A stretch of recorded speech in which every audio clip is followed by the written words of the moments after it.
Hello दोस्तों, आज है 4 नवंबर 2025 दिन मंगलवार, हिंदी तिथि चतुर्दशी। और आइए अब बात करते हैं आज के मुख्य समाचार में देश भर के तमाम बड़ी खबरों पर नजर डालते हैं। देखिए दोस्तों, काशी में इस वर्ष देव दीपावली के अवसर पर दशाश्वमेध घाट को 21 क्विंटल फूल मालाओं और 51,000 दीपों से शानदार ढंग से सजाया जाएगा। 5 नवंबर की शाम को यह महोत्सव श्रद्धालुओं के लिए आरंभ होगा, जिसमें 7 विकसित स्तंभों साक्षियों के रूप में भगीरथ शौर्य सम्मान में 6 वीर जवानों को सम्मानित किया जाएगा। कार्यक्रम को इस बार ऑपरेशन सिंदूर को समर्पित रखा गया है, जिसमें स्वच्छ गंगा एवं जल पर्यावरण जागरूकता का भी संदेश दिया जाएगा। श्रद्धालु एवं दर्शक इस महाआरती को ऑनलाइन भी देख सकेंगे। चलिए अब अगली खबर देखिए दोस्तों। उत्तर प्रदेश में 45,000 से अधिक उत्तर प्रदेश होमगार्ड विभाग के पदों पर भर्ती का रास्ता साफ हो गया है। शासनादेश जारी किया गया है एवं भर्ती प्रक्रिया हेतु गाइडलाइन को मंजूरी दी गई है। चयन प्रक्रिया में लिखित परीक्षा की व्यवस्था होगी। उसके बाद मेरिट लिस्ट, शारीरिक मानक एवं दक्षता परीक्षा तथा दस्तावेज सत्यापन होंगे। उम्मीदवारों की आयु सीमा 18 से 30 वर्ष तय की गई है। वहीं अब अगली खबर देखिए। अफगानिस्तान में हाल फिलहाल एक तीव्र भूकंप आया था 6.0 तीव्रता का, जिसके कारण पूर्वी क्षेत्र विशेष रूप से कुनार प्रांत और नंगरहर प्रांत में भारी तबाही हुई। भारत ने तुरंत मदद के लिए हाथ बढ़ाया और करीब 1000 परिवारों के लिए टेंट तथा लगभग 15 टन की खाद्य और राहत सामग्री भेजी। विदेश मंत्री एस जयशंकर ने अफगान समकक्ष को सहायता का आश्वासन दिया और कहा कि आगे भी मदद के पथ बने रहेंगे। यह कार्रवाई भारत अफगान संबंधों में मानवीय सहयोग को आगे बढ़ाती है। चलिए खबरों में आगे बढ़ते हैं। दिल्ली में महिलाओं और ट्रांसजेंडर पर्यटकों के लिए सहेली स्मार्ट कार्ड नामक एक स्मार्ट ट्रैवल कार्ड जल्द लॉन्च होने वाला है, जिसके अंतर्गत उम्र 12 वर्ष या उससे अधिक की दिल्ली निवासी महिलाएं और ट्रांसजेंडर व्यक्ति मुफ्त में दिल्ली ट्रांसपोर्ट कॉर्पोरेशन तथा क्लस्टर बसों में यात्रा कर सकेंगी। यह card paper pink ticket system की जगह लेगा और नाम फोटो सहित जारी होगा एवं NCMC प्रणाली के अंतर्गत होगा। केवल बस यात्रा मुफ्त होगी, जबकि कार्ड को मेट्रो व अन्य सार्वजनिक परिवहन के लिए टॉपअप रूप में इस्तेमाल किया जा सकेगा। आवेदन के लिए दिल्ली निवासी होने का प्रमाण, आधार, फोटो व KYC आवश्यक होगा। वहीं अब अगली खबर देखिए।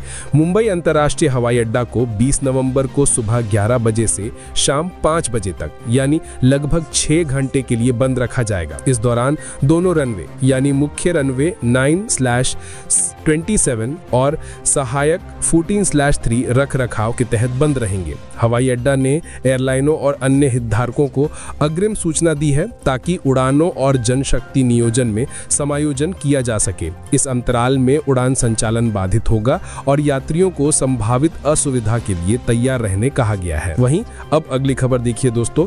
खड़गे ने कहा, नीतीश कुमार अगर 10 लाख रुपए देंगे तब भी बिहार के लोग सोचकर वोट करेंगे।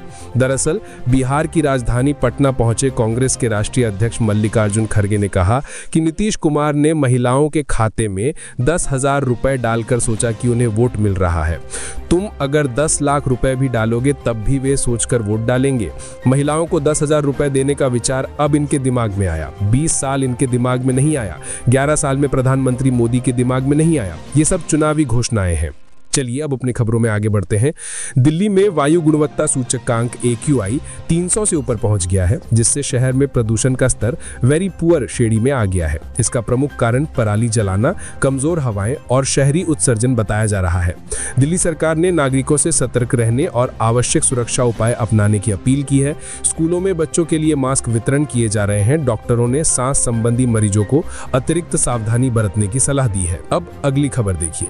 भारत और न्यूजीलैंड के बीच फ्री ट्रेड एग्रीमेंट के चौथे दौर की बातचीत ऑकलैंड में आज से शुरू हुई है। इस समझौते से दोनों देशों के बीच व्यापार, निवेश और आपूर्ति श्रृंखला मजबूत होगी। भारत के निर्यात गंभीर अमेरिकी टैरिफों के कारण प्रभावित हुए हैं, जिससे अमेरिका के निर्यात में 37.50% की गिरावट दर्ज की गई है। कारोबारी संगठनों ने सरकार से MSME एक्सपोर्ट सेक्टर को राहत देने की मांग की है ताकि भारत को वैश्विक प्रतिस्पर्धा में मजबूती मिले। अब नेक्स्ट खबर देखिए। भारतीय वायुसेना ने चीन, भूटान, म्यांमार और बांग्लादेश से सटी सीमाओं के निकट पूर्वोत्तर क्षेत्र में एक बड़े पैमाने का युद्ध अभ्यास शुरू किया है। इस ऑपरेशन का उद्देश्य पहाड़ी और संवेदनशील सीमावर्ती क्षेत्रों में वायु संचालन क्षमताओं की परीक्षा करना है। इसमें सुखोई 30, राफेल जैसे लड़ाकू विमान, हेरॉन ड्रोन और ट्रांसपोर्ट एयरक्राफ्ट शामिल है। इस ड्रिल से वायुसेना की त्वरित प्रतिक्रिया और मल्टी डोमेन युद्ध क्षमता मजबूत होगी। अभ्यास के जरिए त्रिसैन्य समन्वय को बढ़ावा दिया जा रहा है, जिससे सीमावर्ती सुरक्षा तैयारियों में सुधार हो सके। अगला खबर देखिए। भारतीय नौसेना ने अपने स्वदेशी विमान वाहक पोत INS विक्रांत को नई पीढ़ी की मिसाइलों से लैस करने की प्रक्रिया तेज कर दी है। इन मिसाइलों से उसकी मारक क्षमता और जमीनी समुद्री लक्ष्यों पर हमला करने की ताकत बढ़ेगी। इसके साथ ही मित्र देश फिलीपींस भारतीय ब्रह्मोस सुपरसोनिक क्रूज मिसाइल खरीदने की दिशा में अंतिम चरण में है।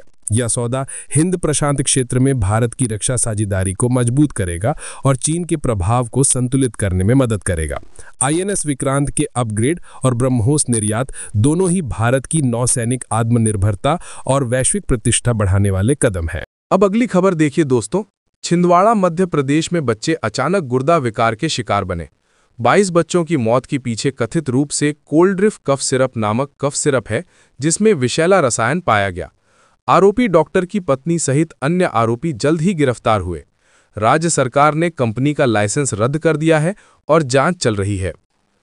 वहीं अब अगली खबर देखिए। जगन्नाथ सरकार, जो भारतीय जनता पार्टी के सांसद हैं, ने कहा कि अगर उनकी पार्टी पश्चिम बंगाल में सत्ता में आती है तो भारत बांग्लादेश सीमा पर बनी कंटीली तारों की बाड़ हटा दी जाएगी और दोनों देश एक हो जाएंगे। तृणमूल कांग्रेस ने इसे भाजपा की सीमा सुरक्षा नीति के विपरीत बताते हुए दोगलापन करार दिया और सांसद की निलंबन मांग की। नेक्स्ट खबर देखिए दोस्तों। बिहार में विधानसभा चुनाव 2025 के पहले चरण का प्रचार आज शाम थमने जा रहा है।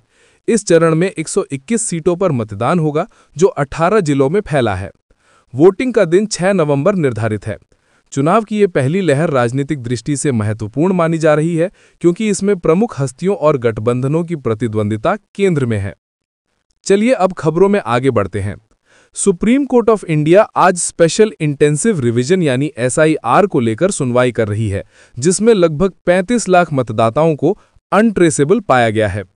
सुनवाई में ये मामला उठाया गया है कि क्या SIR से मतदाता अधिकार प्रभावित हो रहे हैं और इस प्रक्रिया की वैधता पर सवाल खड़े किए गए हैं। अदालत ने कहा है कि जो निर्णय होगा वो देश भर में लागू होगा। तो ये थी आज की कुछ ताज़ा और बड़ी खबरें। देखते रहिए द रियल अपडेट्स, जहां खबरें हैं सबसे पहले और सबसे सटीक। फिलहाल के लिए इतना ही। अगर आपको हमारे ये वीडियो पसंद आया हो तो प्लीज़ लाइक, शेयर और सब्सक्राइब करें, ताकि देश दुनिया की हर बड़ी खबर का नोटिफिकेशन आपको समय पर मिलता रहे। तब तक के लिए जय हिंद, जय भारत। भारत माता की जय।